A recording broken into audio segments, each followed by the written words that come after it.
Center and see old friends like Paul and many old buddies from Zen Center days.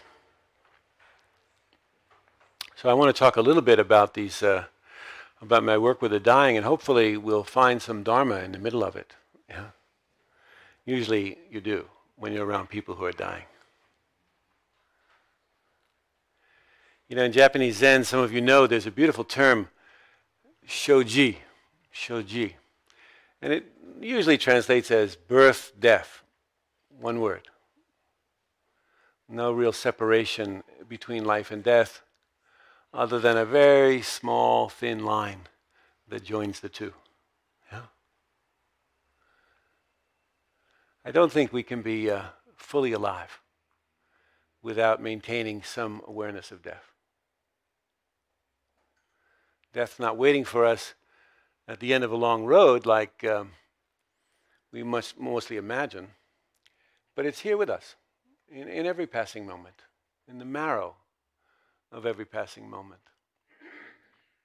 And she's the secret teacher hiding in plain sight that shows us what matters most. And the really great thing is that you don't have to wait until the time of your dying to learn what she has to teach. In fact, to imagine that at the time of your death, you will have the physical strength, the emotional stability, the mental clarity to do the work of a lifetime is a rather ridiculous gamble. Yeah? So I would encourage you not to wait and for us to engage in this conversation now. In the past several decades, we've made dying something, we've professionalized it, and we've institutionalized it, and we've, made it something strange. And in the course of that process, we've come to doubt, I think, our innate wisdom and compassion, and so we've become frightened. So I think gatherings like today are really wonderful opportunities for us to remember, in a way to remember what we already know. Yeah. That we can reach out in the darkness and embrace someone else's suffering as our own.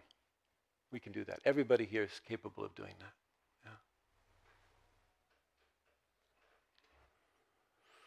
Yeah. Without a reminder of death, at least in my experience, we tend to take life for granted. And we get caught in endless pursuits of self-gratification. But when we keep death really close at hand, really right at our fingertips, I think what happens is that we don't take ourselves or ideas so strongly. We don't hold on so tightly. We let go a little bit more easily. I think when we understand that death comes to all of us, we recognize we're in the same boat. And actually, it causes us to be kinder to one another. Now look, I'm not romantic about dying. I think it's hard work. Probably the hardest work you may ever do. And it can be beautiful and messy and painful and cruel and transformative. But most of all, it's ordinary. It's normal. All of us will go through it. None of us get out of here alive. Yeah? I mean, maybe this morning. But I don't even guarantee that. Yeah?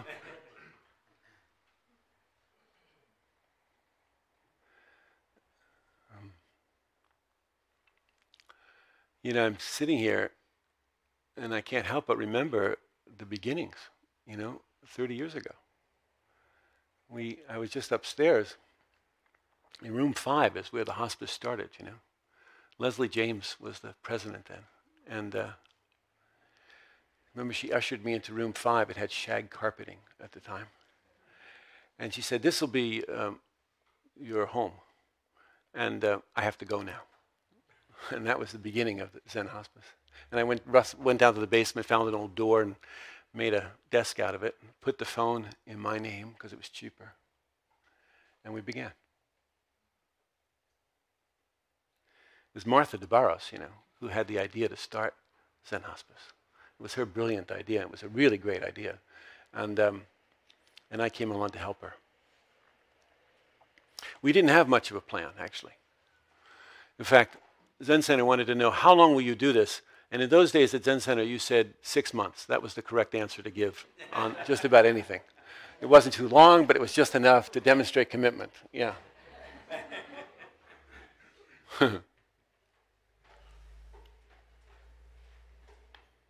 We started working with people who lived on the streets, people who were living on the margins of society and didn't trust too much. I changed a lot of diapers on park benches behind City Hall.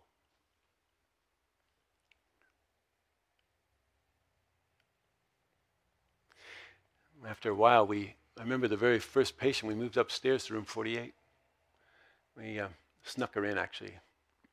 And then I would come down to the dining room and I'd see Zen students and I'd say, you want to learn how to take care of people who are dying? And we'd bring them upstairs and show them. That's kind of how we got going. Yeah. And then we moved eventually across the street to the guest house, which wasn't a hospice at first. It was kind of, well, it was a guest house. And some students were living there, and we moved in dying patients. And eventually the students got tired of living with dying patients, and so they moved out. And then we didn't know what to do with the building. I said, well, I know what to do. We'll make a hospice out of it. That's how we began. So it was a kind of fusion of spiritual insight and practical social action. The people we cared for, they didn't know beans about Buddhism. And they weren't interested in any dogma. They just wanted to be warm, dry, and inside. There was a Vietnamese man, I remember, in the front room, Nguyen, and he was scared of ghosts. And his roommate, Isaiah, an African-American man, was very, very comforted by visits from his dead mother. Yeah.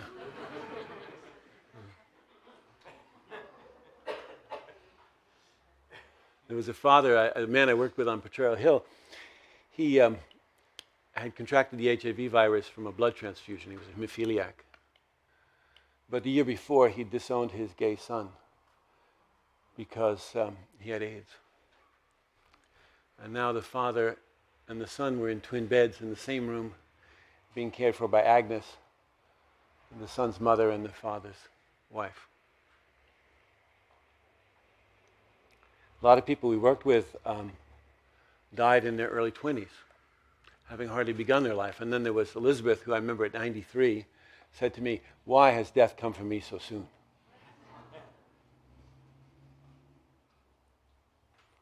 Beautiful people. Some as clear as bells, others couldn't remember their own names. Alex didn't live far from here. And he had AIDS dementia, and one night he crawled out onto his fire escape and he froze to death. People with political power acquired wealth. Other people with no more than the shirts on their backs. And for some, dying was a great gift, and they made reconciliations with family, and they found a kindness that they'd never known in their lives, actually. And other people turned toward the wall in withdrawal and hopelessness, and they never came back again. All of them were my teachers. So I always like to call them up whenever I give a talk like this, because, when your teachers are in the room, they keep you honest. Yeah. Dying is inevitable and intimate. And yet I have seen ordinary people, the people I'm describing, with no practice in their lives, so to speak, enter into this process that seemed unbearable to them, unimaginable to them. And yet within it, they found themselves to be more expansive than the small, separate self they had taken themselves to be. This isn't a fairy tale, I don't think. I don't think it's contradicts the fact that there's also suffering in the process. But I think really it's a transformation of tragedy that's possible.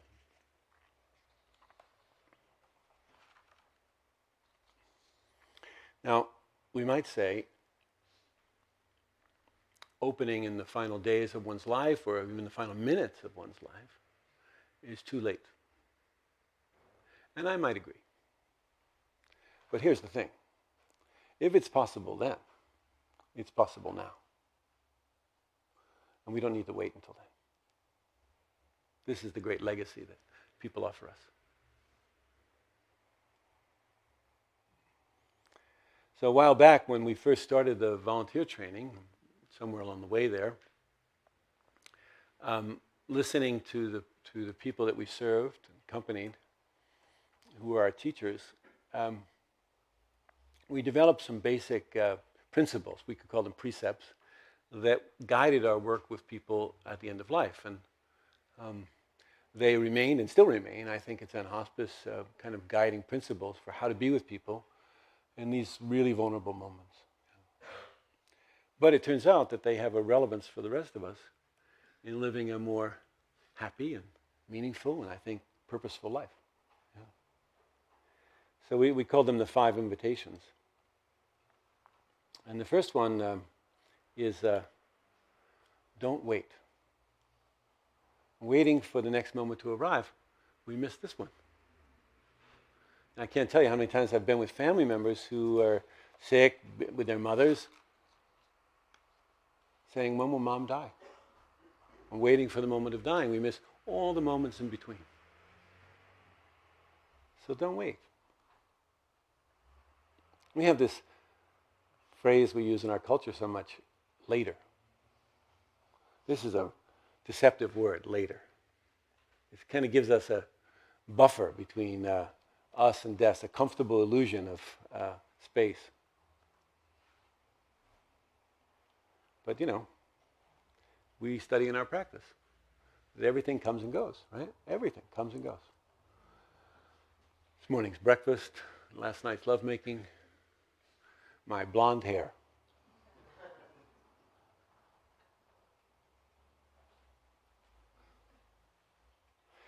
Maybe you're like me. Do you like to lie in bed in the morning? I love to lie in bed in the morning. It's one of the biggest hindrance to my practice. Lie there, it's just perfect, right? You got blankets are just right, the sheets are warm from the night before. It's just fantastic. All is good in the world, right? Everything is right. And then you have to pee, yeah? And so you get up and run to the toilet, come back, try and get into bed and create all the conditions again, hoping to get it just right. But it's never the same, actually.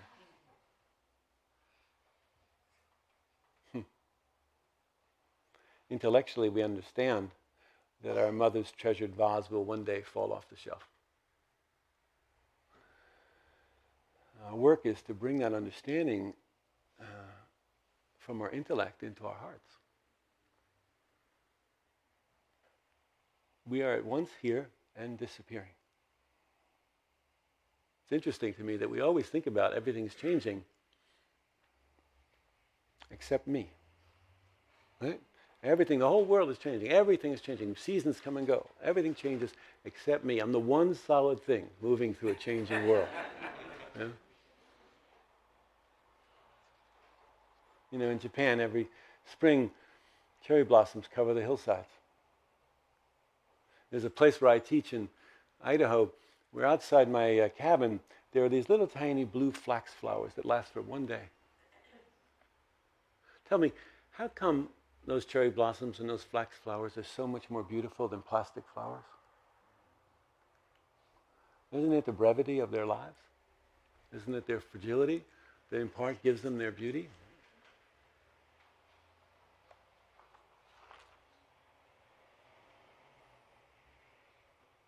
Carol Hyman wrote, if we let go into uncertainty and trust that our basic nature and that of the world's are not different, then the fact that things are not solid and fixed, this becomes a liberating opportunity rather than a threat.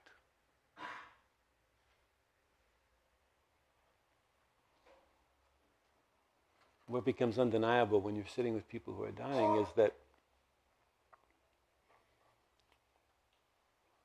that fragility and impermanence is at the very nature of our lives. That we're always coming together and falling apart. As Suzuki Roshi said, against a background of perfect harmony. And it's possible to hold it all with love and compassion. So that's the first invitation. Yeah? Second one is, welcome everything, push away nothing. Now that sounds great. It would make a good bumper sticker. Yeah. But how do we do that? Welcome everything, push away nothing? When I wrote that, I remember the word welcome, it sort of confronts us. It confronts our usual rush to judgment. We don't have to like what's arising to welcome it, nor do we have to agree with it. We just have to be willing to meet it.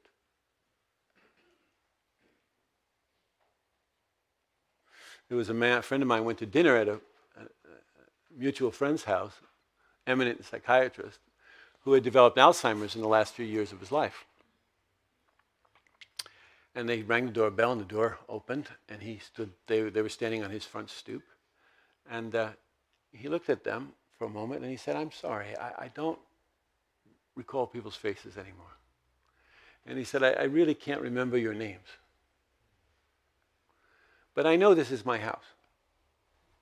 And I know that my job in my house has always been to welcome everybody who came. So please come in. James Baldwin, the great African-American writer, said, there are many things that we must face that we cannot change. But nothing can be nothing can be changed until it's faced. Yeah. There are many things that we must face that we cannot change, but nothing can be changed unless it's faced.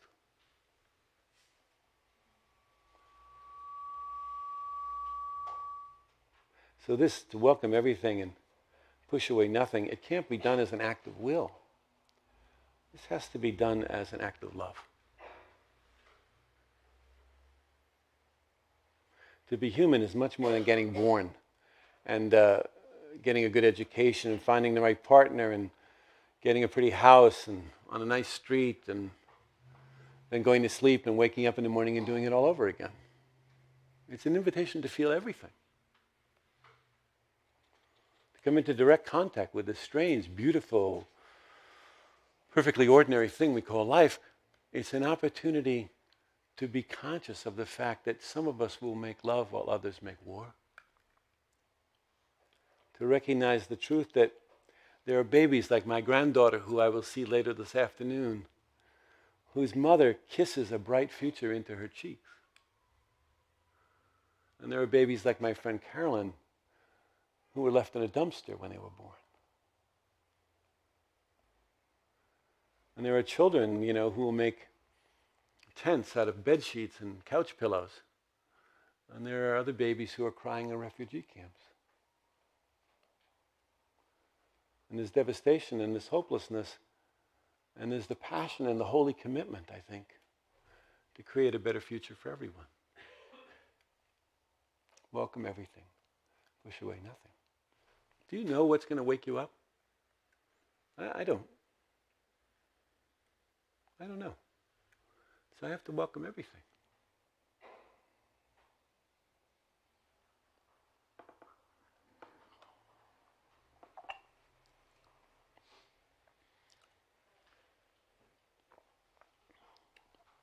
The third invitation is bring your whole self to the experience. Bring your whole self. We all like to look good. We want to be seen as capable or strong or intelligent or at least well-adjusted. And we like to project a positive self-image onto the world.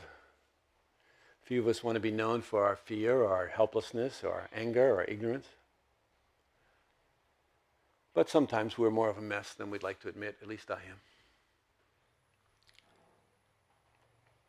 Yet it's curious to me, one of the things I learned in working with folks on the street was that the parts of myself that seem most undesirable, the parts of myself that I was often most embarrassed by, or ashamed of even, they were often the very aspects of myself that allowed me to build an empathetic bridge to other people. You know, in caring for others, we imagine it's our expertise that will help us serve them. And that's true, it helps enormously, but also our fear helps, and our helplessness helps. Yeah. I have a lot of tools. I've been doing this for several decades now, and I have a whole toolbox of tools, a big yellow toolbox at home. But I don't place that toolbox down between myself and the person I'm serving. If I do, one of us is sure to trip over it. So I don't lead with my tools. I don't lead with my rhetoric. I don't lead with my Dharma wisdom. I lead with my humanity.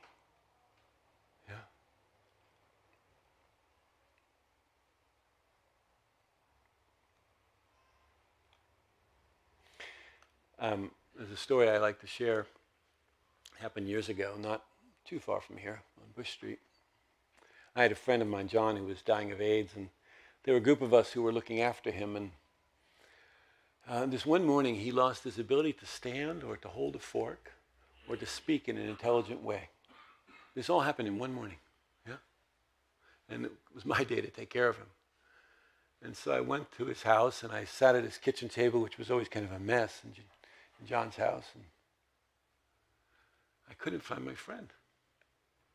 I mean, where was he? He'd just been there the night before.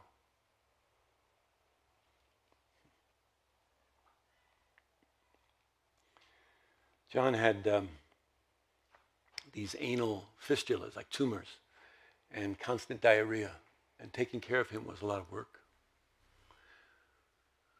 We would move from the toilet to the tub back and forth dozens of times in a day. And the day rolled into the night, and night into the early hours of the morning, and I was just tired.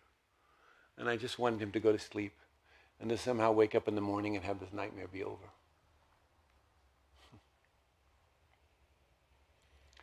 And I'm not proud to say, but it's true that I was manipulative and cajoling, and I treated him like an infant sometimes.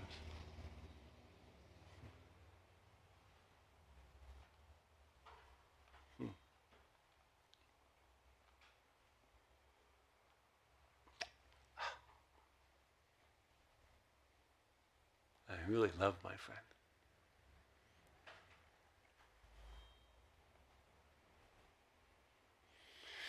I moved him back from the tub to the toilet, and he was sitting there with his pajamas down around his ankles, you know, and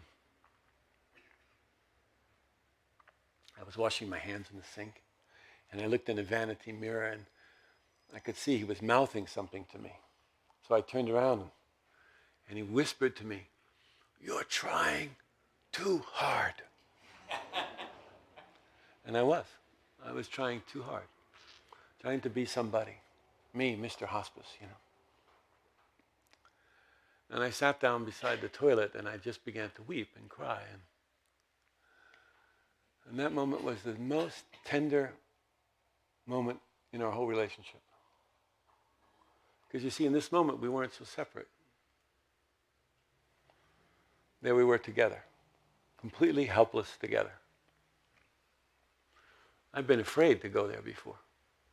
I was afraid that if I went into that territory of helplessness, we'd both get lost and I couldn't be of any use. You know. But that isn't what happened. The situation showed us what to do next. But we couldn't have known that until we were willing to enter the territory.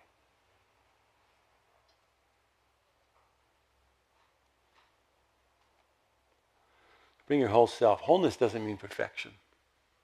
It means no part left out. My daughter and I, we like to go shopping in used clothing stores, consignment shops, you know, like Crossroads. And she picks out a great little paisley scarf or a little leather skirt or something, and she goes to try it on, and I walk around the store looking for other good finds, you know.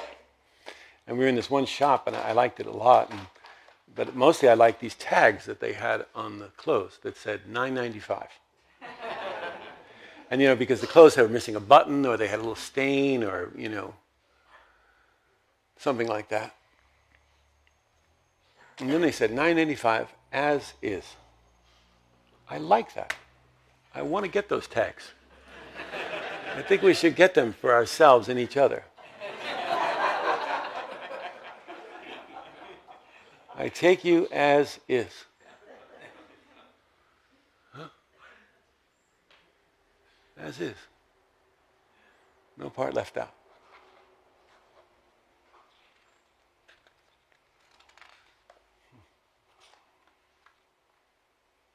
You know, in our practice, in our tradition, there's downstairs, I remember finding a book of lists in the library. Just, it was all it was, just lists of the 4 of this, the 7 of that, the 6 of this, right? Our oral tradition. And there are, of course, lots of lists about compassion, but, you know, they all boil down to 2 things. We could think about boundless compassion or universal compassion, compassion which embraced all of us for all our lives, whether we knew it or not. And then there's everyday compassion, when we do stuff, when we feed people, when we change soiled sheets, when we stand up against injustice. Now, everyday compassion, it gets tiring. You get exhausted. So it has to be sourced in universal compassion or boundless compassion, absolute compassion. If not, we run out of juice. But absolute compassion, universal compassion, boundless compassion is just a big idea, unless it's given expression through everyday compassion. So it needs our arms and legs. Yeah. It needs our tongues and eyes. This is how it shows up in the world. My friend Bernie Glassman, Roshi, you know him, great mischief maker. He was teaching in Germany a few years ago, and he was talking about Avalokiteshvara, you know, the great bodhisattva of compassion. And, you know, she, by some accounts, she has 1,000 arms. On other accounts, 84,000 arms. Yeah. We'll just take 1,000 arms today. And in each hand, depending on the depiction, there can be a tool or sometimes an eye, but more often an ear to hear the cries of the world, and 1,000 arms to respond. It's a beautiful image. And Bernie was talking about this, and a man raised his hand and he said, that's a very beautiful metaphor, but I have only 2 arms. What should I do? And Bernie said, I'm sorry, you're mistaken. And the man looked and he said, no, I'm quite sure I have just 2 arms, yeah. And then Bernie did something simple and beautiful, very Bernie-like. He had everybody in the room raise both their arms. Go ahead, do it. Go back.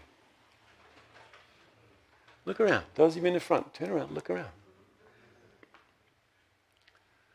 1,000 arms.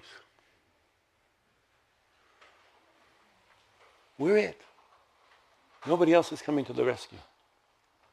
We're Avalokiteshvara. We're the 1,000 arms. This is how it takes shape in the world.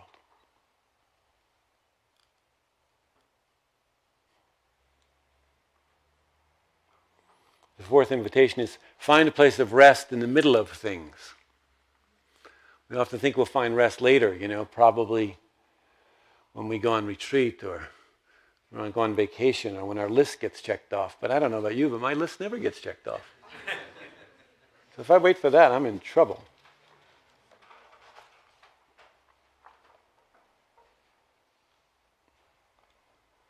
So many things I want to share with you about this, but just sitting here, something came to mind. Some years ago, I had a heart attack. I was teaching a retreat on compassion for doctors and nurses, and I had a heart attack.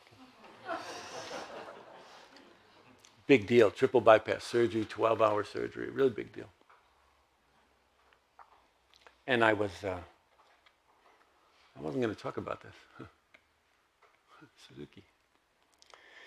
Anyway, I was in the hospital, and I was in the recovery unit, and I was in this kind of sci-fi kind of movie. There was monitors everywhere, and I had tubes coming in and out of every orifice, and I was still intubated, which meant a machine was breathing for me.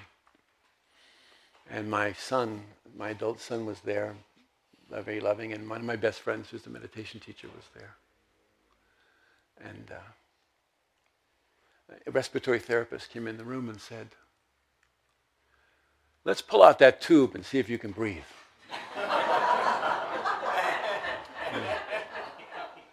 And I said, and I took a pad of paper and I wrote on it, "I'm scared." And I handed it to my friend, the meditation teacher, and he said, "Frank, find your breath." And I went to find my breath, but I couldn't find my breath because the machine was breathing for me. What will you meditate on when you don't have a breath? And then he said, "Sense your body." And I tried to sense my body, but there was this anesthesia fog coming through my body, and I could barely feel it.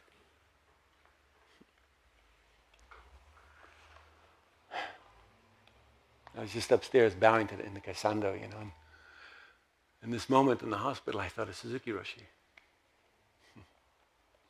David Chadwick tells a beautiful story in his book about the night before Suzuki Roshi died. You know, he wanted to take a bath, and Okasan said, "No, no, no."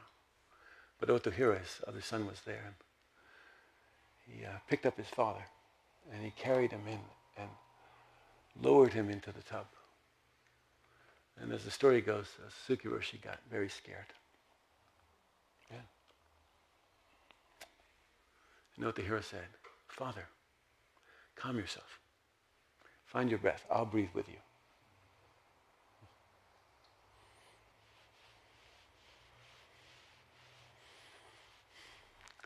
Sometimes your teachers come to you when you most need them, huh?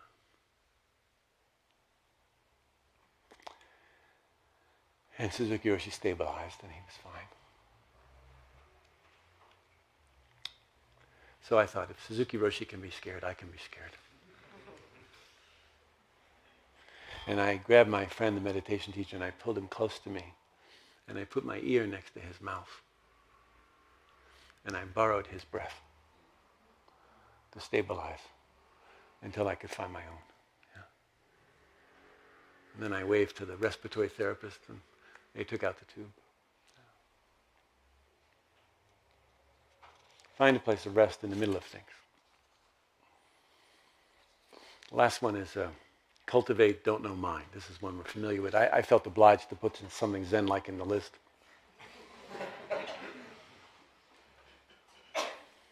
You know, this is not an encouragement to be ignorant, right? Ignorance is not knowing. Ignorance, I wish it was just not knowing. Ignorance is misperception. It's we know something, but it's the wrong thing. And then we insist on it. There's a lot of that going on in the world right now. Not knowing is different, right? It's curious mind. It's ready mind. It's a mind full of awe and wonder. The night before my surgery, my son came to see me, and we were having a heart-to-heart talk. You know, we love each other a lot. And in the middle of this conversation, he said, "Dad, are you going to live through this?" And of course, I love him, and I wanted to reassure him, so I started to say, "Yes, of course, don't worry, it'll be fine." But out of my mouth, I heard myself say, "I'm not taking sides." And I was so surprised. I wasn't trying to be sage or Buddhist or anything, you know. It was just true. I wasn't taking sides. And we both were a little shocked by this. And then we both relaxed. Because when the truth's in the room, you know, it's very reassuring.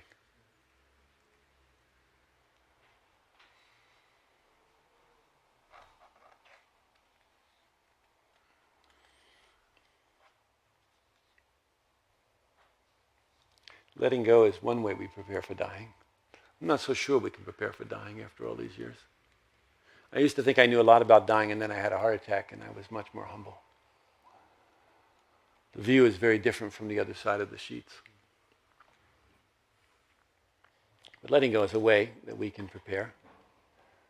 Suzuki Roshi reminded us that renunciation is not giving up the things of the world, but accepting that they go away.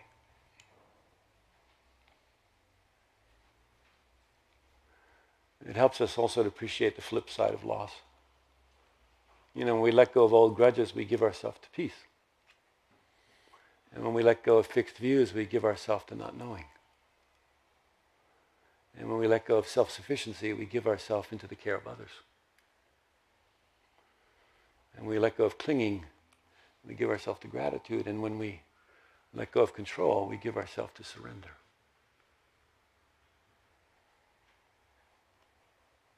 Surrender is different than letting go. You know, when we let go of something, we have this feeling of distancing ourselves from something. Releasing, there's a release in it.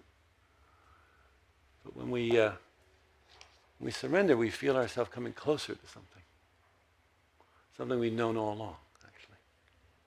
But we come closer to it. We become more intimate with it.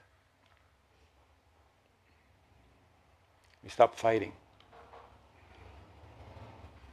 We let go of resistance.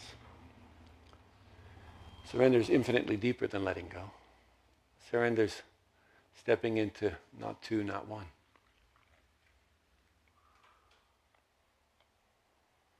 So in our practice, you know, there's a lot of encouragement to reflect on dying, to come to know it. And it's not a protection against death. It doesn't save us. Rather, it's an opportunity to become more intimate with life. The value of this reflection is to see how our ideas, our beliefs about death are affecting us right here, right now.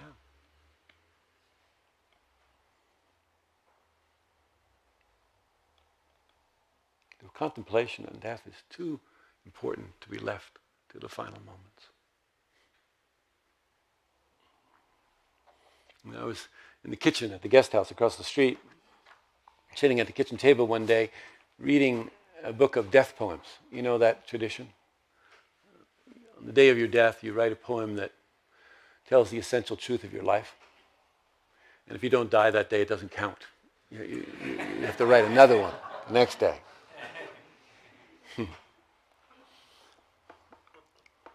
So I was reading this book of Japanese death poems. And there was a woman in the hospice. At the time, her name was Sono. And she was sitting at the kitchen table with me, and she said, "What is that?" And I explained it, and read her a few poems, you know, like Kozan's famous one, "Empty-handed, I enter the world, barefoot, I leave it. My coming, my going. Two simple happenings that got entangled." So I was reading some of these poems to her, and she said, "I want to write one of those." And I said, "Great idea. You should do it." She said, "What's the form?" I said, "Don't worry about the form, just write it." So I went downstairs to the office, and some hours later she summoned me to her room. And I came up to her room, and she said, "Frank, I've written my death poem." She said, "And I want you to learn it." She said, "I want you to learn it by heart." She didn't say memorize it. "I want you to learn it by heart." She said, "I want to know it lives in someone's soul." So I stayed there in the room for quite a while, a long time. It took a while for me to learn the poem. I never wrote it down. Yeah. She said, "When I die, I want you to pin it to my bedclothes, and I want to be cremated with it." I said, "Okay, we'll do that." You want to hear her poem? She says, "Don't just stand there with your hair turning gray. Soon enough, the seas will sink your little island. So while there is still the illusion of time, set out for some other shore. No sense packing a bag. You won't be able to lift it into your boat. So give away all of your collections. Take only new seeds and an old stick. Send out some prayers on the wind before you sail. Don't be afraid. Someone knows you're coming. An extra fish has been salted. Isn't that beautiful? This is a woman who lived on the margins of society, one of those people you would have walked by on the street. Don't just stand there with your hair turning gray. Soon enough, the seas will sink your little island. You're not exempt from this. So while there is still the illusion of time, set out for some other shore. Practice now. No sense packing a bag. You won't be able to lift it into your boat. It's not what you gather around you that will make you happy. So take only new seeds in an old stick. Isn't that a beautiful image? I think about old farmers, stick in the ground, make a hole, drop in a seed. This is a woman who understands death is not a full stop. Send out some prayers on the wind before you sail. Don't think you can do this alone. Ask for help. Don't be afraid. Someone knows you're coming. In other words, we've all been through it before. An extra fish has been salted. So these are our 5 invitations. An invitation is a request for you to show up. If I invite you to my house for dinner, it's a request for you to come and be present. These invitations are a request. And the event is your life. And the request is to show up for it, fully and completely. Thank you.